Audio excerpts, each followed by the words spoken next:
Ukrainian President Volodymyr Zelensky says the country is already working on concrete security guarantees in the case a ceasefire is agreed, as Trump pushes for a direct Zelensky-Putin meeting and says he wants to get a deal done as quick as possible.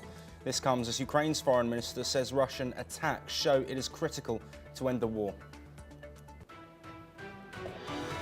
This comes as Russian Foreign Minister Sergei Lavrov declared that any meeting between presidents of Russia and Ukraine to resolve the conflict must be prepared very thoroughly. Also, he emphasized Ukraine peace deal must guarantee Russia's security and the rights of Russian-speaking people in Ukraine. His remarks follow the high-level talks on Sunday. Qatar says the latest Gaza ceasefire proposal, very much like the one that was proposed by US envoy Steve Witkoff, of course, has been agreed reportedly by Hamas, as Israel now studies a deal for a 60-day truce and the release of half the remaining hostages after Hamas agreed to it on Monday.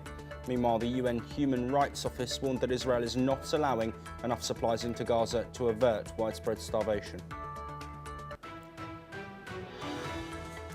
China says they are not party to the Ukraine crisis as meetings between European leaders take place today.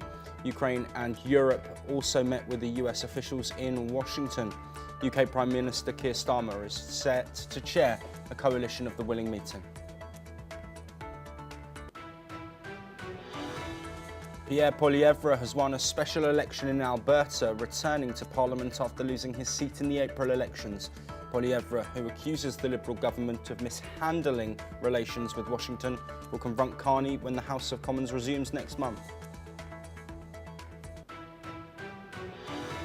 Meanwhile, Air Canada and the Canadian Union of Public Employees, representing 10,000 flight attendants, have now concluded their 4-day strike after reaching a tentative agreement. Air Canada has also warned that it may take 7 to 10 days to resume a full service.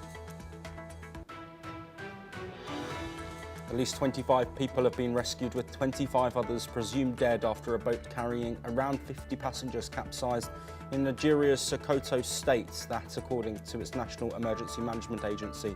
Authorities have blamed the accident on overloading and poor infrastructure, while rescue efforts were hindered by strong currents from a nearby dam. And Somalia has recorded over 1,600 diphtheria cases and 87 deaths in 2025, nearly doubling the cases from last year amid severe vaccine shortages.